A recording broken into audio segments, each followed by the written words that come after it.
is Shanei Born and CJ from the Believe in Yourself, Believe in Your Business network. We are coming to you live from all over the world, and we welcome you to the Spanglish World Network on Singo TV channel 250 and 251. Please remember to download both the Singo TV app on their respective app stores on iOS and Android devices. And while you download, make sure that you rate and leave a comment. The app is free, and Singo TV is also available on Google Chromecast, Amazon Fire and Fire Sticks, and Roku Sticks, and all smart TVs 2016 forward. It is such a pleasure to have you guys with us today. And today we have a very special guest from South Africa. We welcome Ben. Ben, welcome, and thank you so much for joining us. Thank you very much, Shanei. Thank you for having me. It's awesome. Ben, what we usually like to discuss in these shows is how did you believe in yourself as an entrepreneur in order to believe in your business? And where did you start in your business or in your entrepreneurial journey? I know that from our conversations that you've had quite a lot of businesses. Like, how did you start your entrepreneurial journey to get where you are today? It really started at school already. It's a decision I made when I was about 12 years old. My dad was busy with repairing an alternator on a car engine.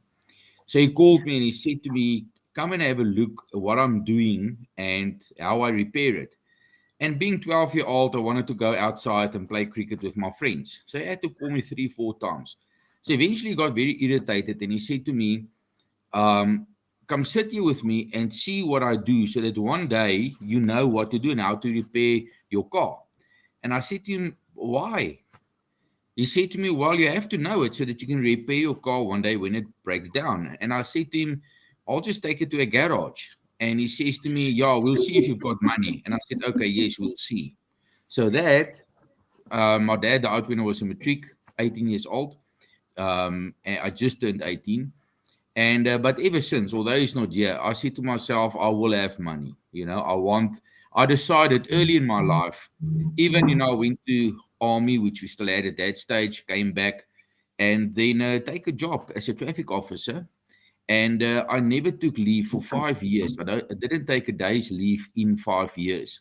Because even in that time, I knew that one day, if I want to start my own business, if I've got all this leave, I can go for 6 months and try my business, see if it works, and still get paid every month.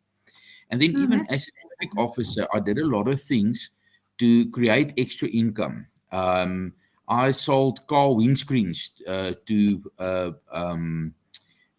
people that sold motor vehicles. I sold car speakers, car amplifiers that I got on consignment from people that import, and things like that. And I made much more money part-time. I remember one night I advertised in South Africa. We've got a newspaper called the Junk Mail. And that was still a new newspaper at that stage.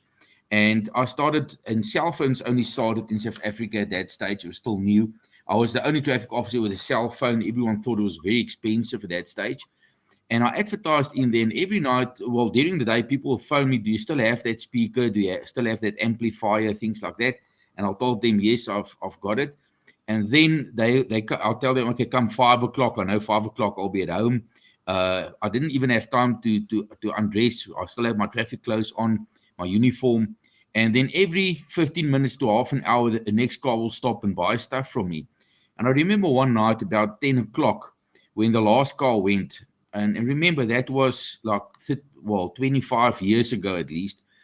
I remember I took, your traffic uniform's got a lot of pockets. On your legs and all over you've got pockets.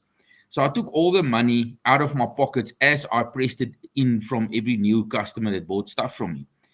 And I remember putting it on the table and I counted it and it was 12,700 Rand.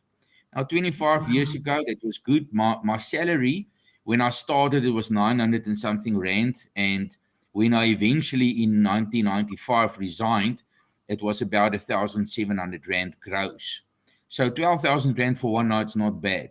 I never worked a day overtime in my life because I asked them how much do I get if I work a Sunday, double time, overtime, and they said to me 90 rand, but then the tax takes 40. I said, okay, so I've got 50 rand for a whole day's work.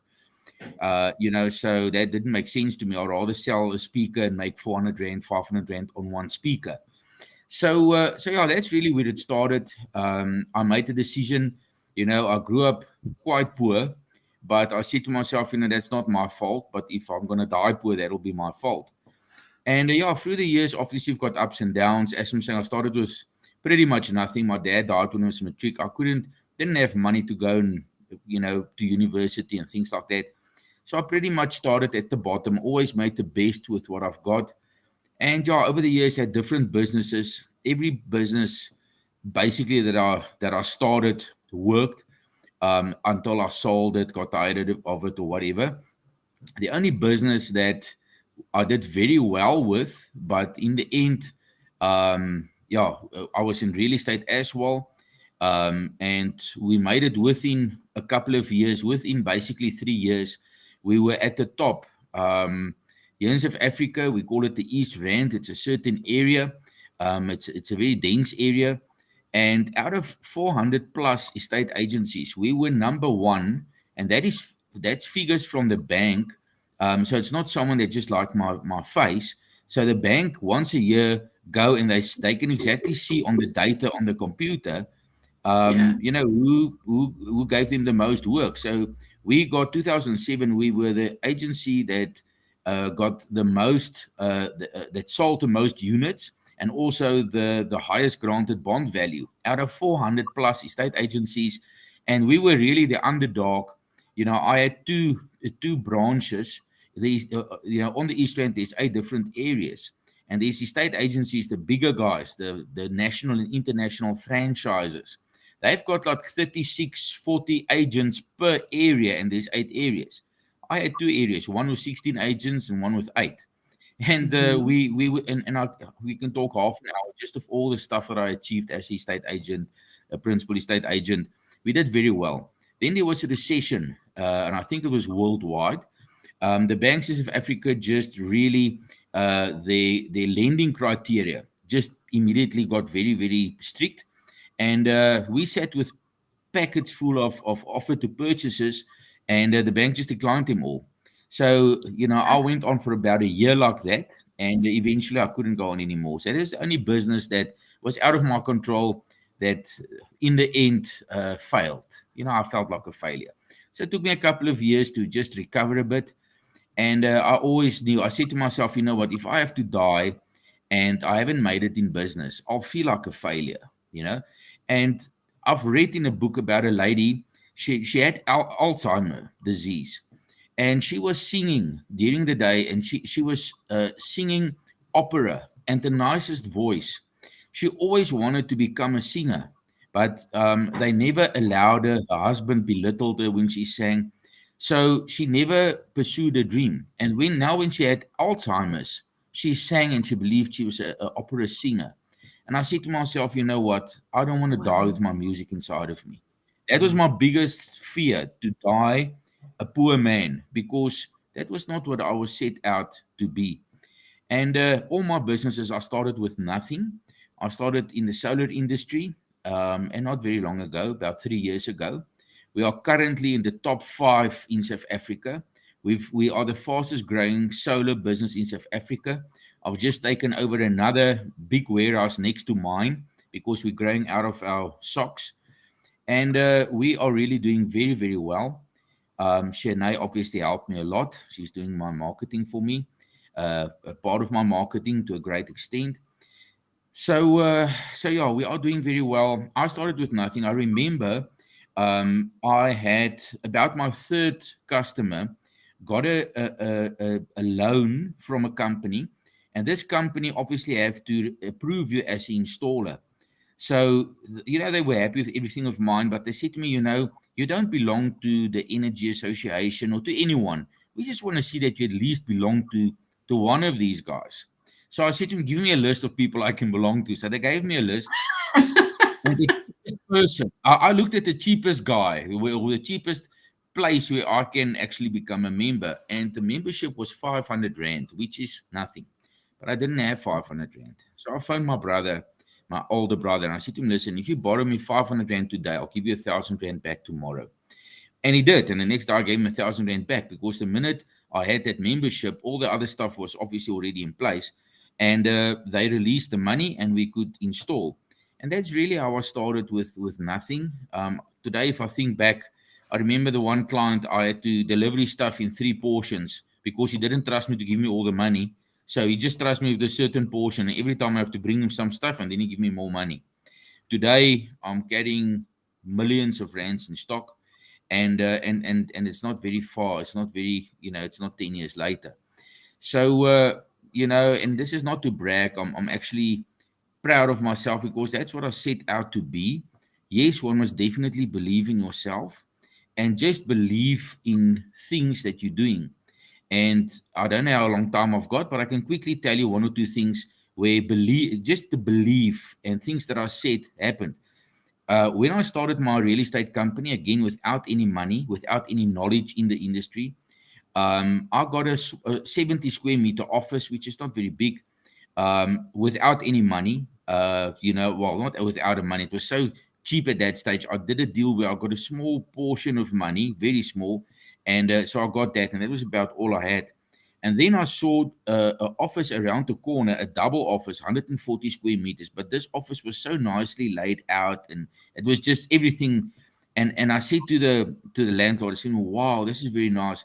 And the price wasn't that expensive, but I didn't have money.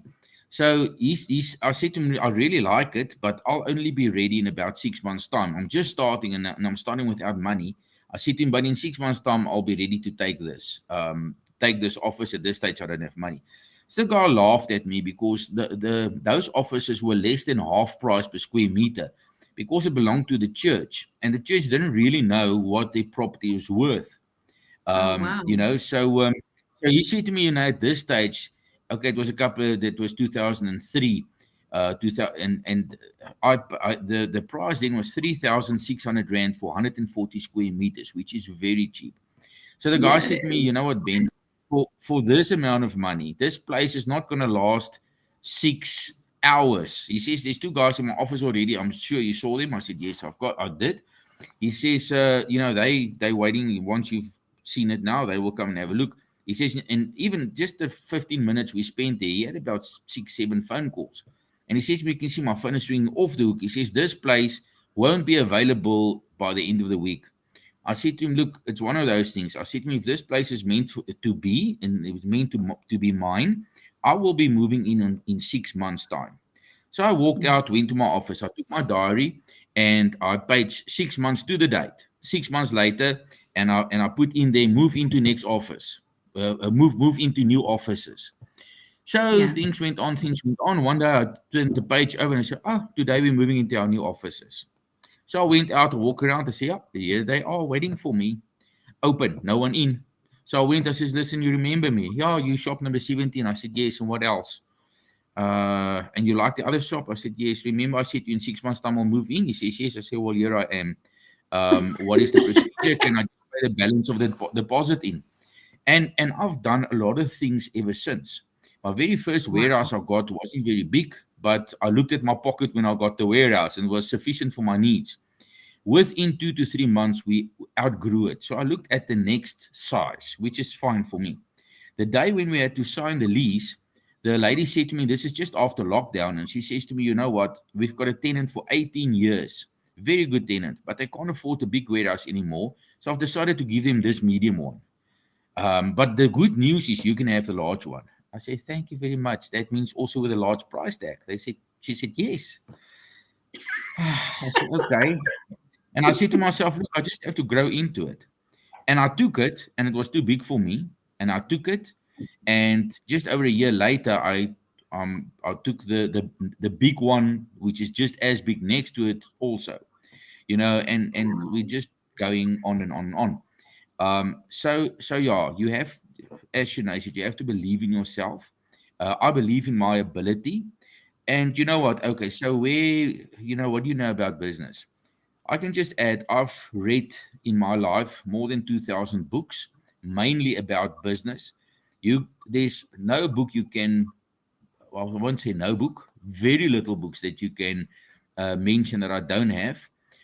From Robert Kiyosaki, Richard Branson, Donald Trump, up to the local guys like Raymond Ackerman from Pick and Pay. And I've got all their books, not one.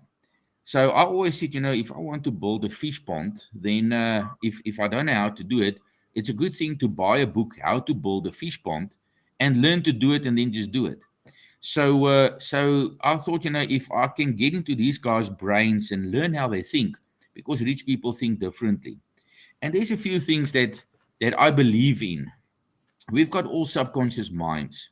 There's a few things I believe in. I will never phone a guy with on a WhatsApp call, because I'm telling my subconscious mind I don't have money to phone, so now I'm phoning on a cheap WhatsApp call, and I don't want to tell my subconscious mind that, so I won't do that. There's certain things I don't do because I will tell myself you're a poor person, that's why you're doing it. You know what I'm saying? And it's not wrong for other people. That was wrong for me. I said to myself, no. Although I don't have a lot of money, maybe at that stage, I'm reaching my mind, and I know that I will be there once again. And so there's a lot of things that in principle I don't do. And even sometimes, like I've got a youngster that started to work for me, and the one day he had those denim pants on with that looks like it's torn. Now, I mean, that's obviously the in thing to do. And I said to him, you know what? Don't wear that. I said to him, because you're telling yourself I'm too poor for new pants. And I know you buy them new like that, but it's the principle behind it. So I believe a lot of things is how we see it and what we believe about ourselves. So to me, it's very important to keep my mind focused on what I want to do. I saw myself as successful even at some stages where I didn't look successful. I saw myself, and I knew I had the ability, and I knew I would make it again.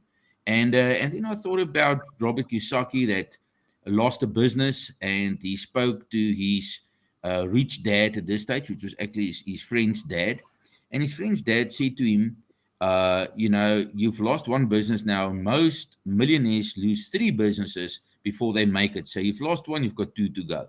Now, luckily, I'm on my third one, so I think that's it now. As long as you learn the lessons along the way, otherwise Yeah. you'll keep on doing the same mistakes. So yeah, So I hope I then, haven't taken the whole program over. no, no, we love your story. Thank you so much for sharing it.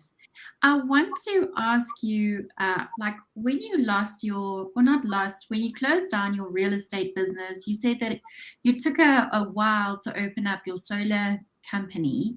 What went through your mind? I know that when a huge company like that fails, we often feel like failures. But how did you pick yourself back up again, and how did you start again?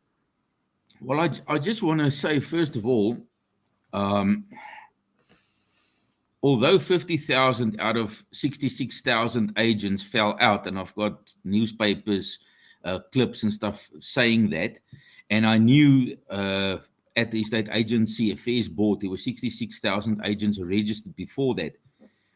There were still 16,000 that made it, and it's mostly the big guys. The big boats don't feel the waves that badly. But why were I one of those that failed, although the majority failed? Um, and I can tell you why. Um, Even I was aware of how bad things went outside, and how the recession affect everyone. But I remember at one stage, an attorney came to me and he said to me, "Are you guys also so quiet?" And I said to him, "Shh, my guys thinks it's a property boom. Don't say anything." And we sold a lot. So I went to a meeting. I just bought a R&S. Don't want to say franchise. R&S overseas. It's called MLS, a similar company where different agencies join together to share stock. So I joined, and at the meeting, the guys was all very down. And guys that I had respect for, that was years in the business, they said, guys, things is going bad. If you've got two secretaries, fire one. You know, reception people, if you've got two, fire one, have one and cut their salary and cut down on everything else. And I thought, gee, I just employed a third one, a third admin lady or reception lady, and we booming, but this guys all talk about how bad it is. And they, I actually thought, what if it is that bad? What if I'm the only guy that don't know that it's bad? You know what I'm saying? And when I left there, I've lost it. Yeah, I've lost the fight in my head. The minute I start believing that things is bad, it starts turning bad for me. Before that, I didn't know that there was a recession. So thinking back, I know that that was the game changer there for the worse. So all right. So after that, yeah, one feel a bit like a failure. But on the one hand, I knew this was not really my fault. I mean, it's not just me. The majority went the same route. But it took me a couple of years because, you know, if you fell hard enough, it's not easy to stand up. And it took me 10 years to be frank, 10 years. And yeah, one day I sat and I realized it's exactly 10 years now. And I'm not going to go into detail, but I thought, you know what, it's time. And not that I haven't tried in that 10 years, I just couldn't. I tried, but it didn't happen. And then, yeah, I accidentally started in this industry. Um, and if I say accidentally, I thought, you know what, I just need a little bit of money just to put food on the table, type of thing. And I started looking at very small systems where you can make like 1,000 rand or 2,000 rand, and understood the systems. And I thought, well, if I can just now and then make that, I can at least buy food, you know, that type of thing. And I put a few adverts out, and I never sold one of those systems. I immediately got two people that were interested in much bigger systems. And yeah, then I started growing. And I'm always a person, if I have any interest in any subject, I do so much research. When I bought my last cell phone, I took 3 days, about 14 hours a day, researching, not just researching, putting that cell phone against three or four others in the same price range, looking at which one is the best. And I look at the different features and things like that. My wife said to me, you know what, you spend so much time researching this phone. I said, well, I have to make a choice. And this phone, there was phones that was more expensive, but this one had a better camera and certain things that's better. Some of the more expensive ones had better gaming abilities, 8K and things like that. But I'm not a gamer, so that didn't count points for me. So I do a lot of research. Whatever I put my mind, if I decide I'm going to buy a new car, I do a lot of research. If I decide on a new hobby or anything that I get my interest in, if I decide to buy a TV, I start doing research and looking at what's on the market. I've got expensive taste. I like the best. I'm very competitive. So I like to be the best and to have the best. So even if I can't afford it, I'd rather have nothing if I can't have the best. That's my mentality. So so yeah, yeah. So that was basically where everything started, and then obviously because I like to know more and to learn, uh, you know, I started really going into how inverters work and certain things, and you know, I really liked it, you know, and yeah, so ever since it just one thing after the other. And yeah, we are in a very good industry. But I must, you know, obviously with the electricity problems in South Africa, it's a good industry. But I can tell you, and I'm sure Shanei will also know, not everyone is making it, even in this industry. And it's always the Yeah. same. In real estate, not everyone made it. While I made a huge success, there was other people that didn't make it. I started without any money. I knew a lady, she and a partner uh, started with 80,000 rand that he inherited from his mother. They had property, offices, whatever. They started with all those things that they had. They started off with 26 estate agents. I started without money with 8. 9 months later, they weren't around anymore, and we just keep on growing and growing. So yeah, so same with solar. There's companies that I know when I started that I looked up to, big companies. They're no longer around. And every now and then I thought, I haven't seen this or that company for a while, and then they're no longer around. So it's not everyone making it. The market is getting much harder because every Tom, Dick, and Harry jumps in. If you don't have a job, people think that's a good idea. Let's jump into solar. So that makes it very difficult for the guys that try to do it right. And also with the pricing. I mean, the guys come in with cheap pricing because a lot of things they will put stuff up that's not really the right stuff, or certain stuff they won't even put in at all. So they cut a lot of corners, which the public don't know about. They look at the price and they see this guy is cheaper. So at least we got to a point where we've got such a lot of credibility that when I start sharing some of our achievements and who we are with people, then price doesn't matter anymore from there. But if they don't know, they think price is the alpha and omega. So I don't know if I've answered your question, Shanei. I answered in four sentences. You did a little bit. I have a follow-up question though. What words of advice would you give to other entrepreneurs who has had a mishap or something happened to their business or something happened to them where they had to start all over again? What words of advice would you give them? Look, it's not how many times you fall; it's how many times you stand up. Mhm. Um, if you just every time stand up one more time, in the end, you can't keep a good man down. The biggest tree, if you every day hit it 5 times with an axe, it'll fall down. Mm. So, and I got to a stage sometimes where I got cross for my situation. I got cross and I said, that's it. I've had enough. And it's a good thing to get cross at your circumstances. What I can say is sometimes you get so accustomed. If things aren't going well for a while, a lot of people start getting accustomed to it. They get so used to it that they don't even try anymore, that they don't want anything else. So, Yeah. yeah, I just felt uncomfortable until I felt comfortable again. So, yeah, believe in yourself. Definitely, that is the key. And, always grow your mind. I told you how many books I've got. I've got about 700 motivational CDs, especially in the older days when we had CD players in our cars. I never listened to music in my car. The time you drive is wasted time. There's nothing you can do. You just have to put your hands on the steering wheel and the gear lever, and then for an hour or two sit and do nothing. Now my mind's always wandering and thinking business and things like that.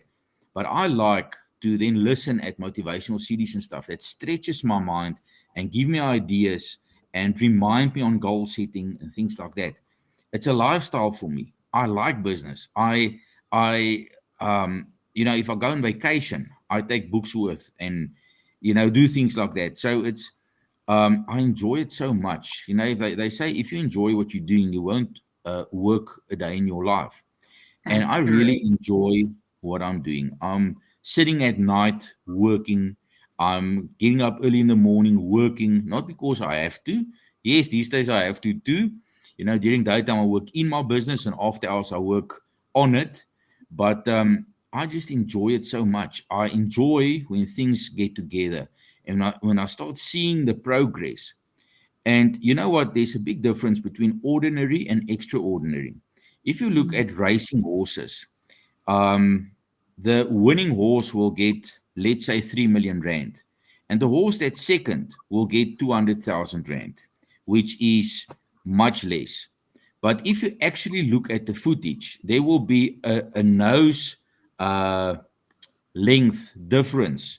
Let's say 10 or 15 centimeters difference between the noses of the one that got second and the one that was first. But there's millions of rands difference between the two. That's the second one is ordinary. The first one is extraordinary. Now, what I'm saying is, if the guy on the second horse knew beforehand that he was gonna lose by 10 centimeters a nose length, and he knew what it's millions of rands difference in prize money. Could he have done something? Could he maybe went lost another couple of kilograms or pounds on diet? Could he hit his horse harder or whatever they do to win? Um, if he knew it, I'm sure he could. Over 400 meters, you just have to make up 10 centimeters. But he didn't know, and that's why it didn't happen. A lot of times, it's that extra. If you have to be extraordinary. I like to do things differently because if I do what all the rest of the people do, I will always have what all of them has, and that's not me. I like, as I'm saying personally, that's my personality.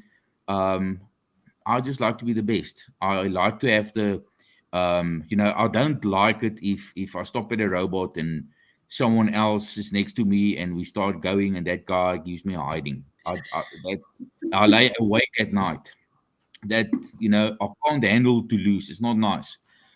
So that's why whatever I do, I'll keep on going till I have the best, and I am the best in that industry.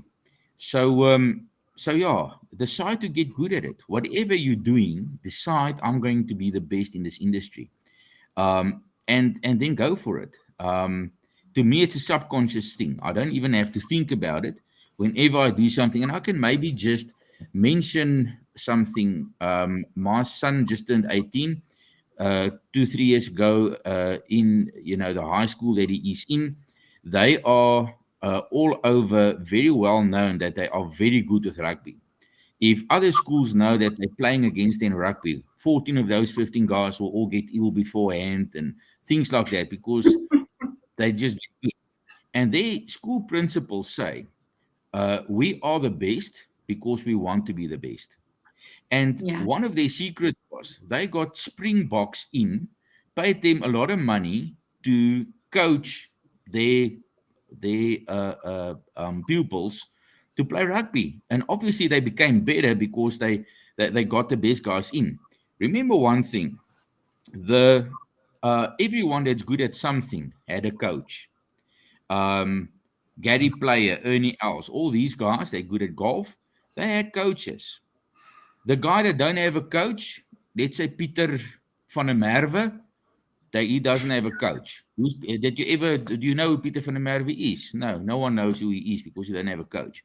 In boxing, in any sport, the team or the person that goes for coaching and really goes out, they're the people that make it and eventually make money in that sport or whatever. The guy that just paddle along, no one, he goes for a little while and then he just vanishes. So, and it's the same thing in business. And this is why I listen to business people.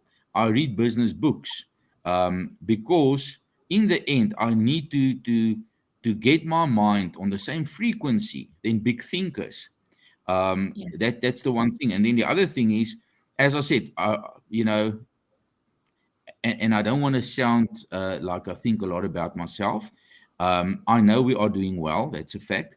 I am good because I want to be good. It's a decision I made, and the same time I'm putting in to be mediocre, I can put in to be extraordinary. So I use my time to the fullest and to the best, and so yeah. So a lot of times, what I can also add. Um, there's not a lot of people that came to me and asked me, how do you do this? A lot of times I see, these people, maybe a family member that wants to start a business, and I can give them, maybe a few pointers. They're much younger than me, things like that.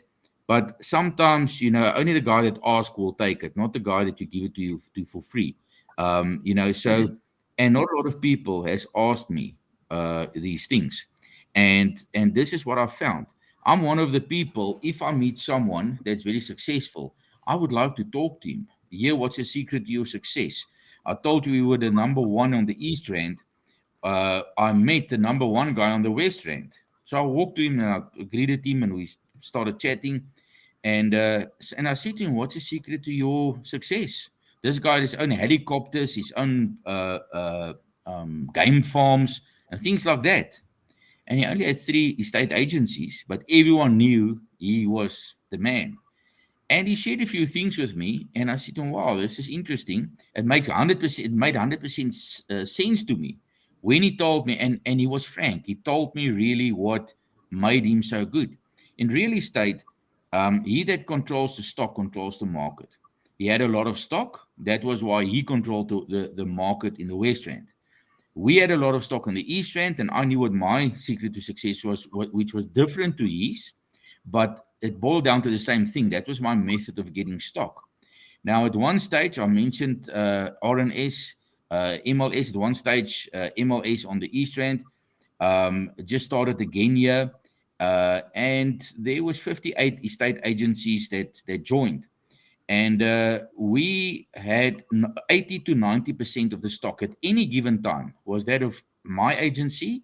And then the other 57 agencies shared between 10 and 20% of the stock. So, I mean, if you think about it, it's like, what? You know what I'm saying? But, because we controlled the stock, we controlled the market. That was why we were number one. A lot of estate agencies just joined because of all the stock we had. They didn't have houses to sell. So, I'm very good at marketing, even if I have to say so myself, because I realized that you are as good as your marketing goes. If one just think of McDonald's, we've got Roadhouse not far from us, and before that, it was this guy's father's shop. They are selling the biggest hamburgers for less than a small little McDonald burger. And but no one knows about them. Hardly anyone knows, just the people in the vicinity. Now, McDonald's is making much more money, although their burgers, anyone can make a better burger. But it's not about that. It's not about the product. You can have a product that's maybe not that good, but if your marketing is good, you'll make money. So things has changed a bit over the years. As I'm saying, I've always been good at marketing. I at one stage had a printing business, and what I did there, I did cheap stuff. I specialized in flyers or pamphlets where people advertise on. And what I did there is I gave the guys a special price if they allow me to advertise at the back of their flyer. So I'll put 10,000 flyers out. I get 8 people that come and each print 10 or 5,000 flyers. I'll put my advert on the back. The guy allows me to do it because I give him a good price. He paid for the paper. He paid for everything basically, and he pays for people to put it out on robots. So now those 6 people each, let's say, it got 10,000 flyers at 60,000. They give it out all over, and from that 60,000 flyers that goes out, I'll get 60 clients, which all print 10,000 flyers with my ads on. Then from those guys, I'll get 400 customers, which I can all. So you get the picture. So I got within 8 months, I made more money than what you can believe. I closed down all the printing shops around me because I used this type of marketing for my printing, which didn't cost me money, and it worked for me because everyone that prints, that wants to advertise their plumbing business or their electrical business or whatever they have, my advert will go on the back, and they will pay for it to go out.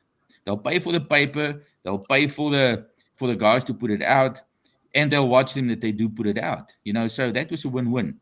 So yeah, marketing things has changed over the years, and that is also why how I met with Shanei. I'm still old school, so yeah, we came to a point where I realized that what worked before weren't working anymore, and I started, I tried to fight a little bit. I don't like computers very much because it's not. I don't have a big interest in it, and I tried fighting it for a while, and but I realized, you know what? These days, social media, these things, that's the way to go. And yeah, that's how I actually met Shanei as well. I phoned her up, and so yeah, so we started, walking a path, and together, she does her thing, I do my thing, and it works well for us. Um, so yeah, what advice can I give people? Um, know your game, know what you're doing, believe in yourself, have goals, decide to get good at whatever you want to do, and look at your marketing. You're as good as your marketing. Mhm. Does that make sense? Yeah, for me, it makes total sense. And thank you so much for your kind words, Ben. I really appreciate it. CJ, do you have any questions or closing comments for Ben? Yeah, just real quick, Ben, you've actually wrapped everything together succinctly and in a bow for us. So you didn't even really have to ask you guiding questions. But you talked about how after the real estate, you had to pick yourself back up after 10 years. But I'd like to real quick go back to even your 12-year-old self and just to speak to anyone who's just starting out and maybe feels young or brand new, wet behind the ears, new to business. And you've talked about coaching and you've talked about books, you've talked about having mentors, the importance of having a role model.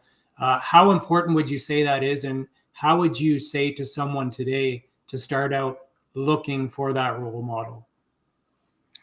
I think it's very important because, as I'm saying, uh, I didn't grow up with a rich dad. What you find is, um, people will teach their kids what they've done. If and I'm not belittling any person or any occupation, but let's just say that you come from a working class family. Your dad will say, come and do what you must, get a safe secure job and things like that, because that's what he's done, and that is why he's still battling every month, but he doesn't realize it. He thinks it's a good plan. So look, decide on, again, Robert Kiyosaki, Rich Dad Poor Dad. He realized that there was a difference between his rich dad and his poor dad's thinking, and he had to choose at 16 who he was going to follow. His poor dad, which at that stage wasn't poor yet, and his rich dad wasn't rich yet. The poor dad was the head principal of the education department of Hawaii, of the whole island, and he had degrees and everything, and he had a big house, because every time he gets a raise, his bookkeeper will say, buy a bigger house. And they never had money for anything else.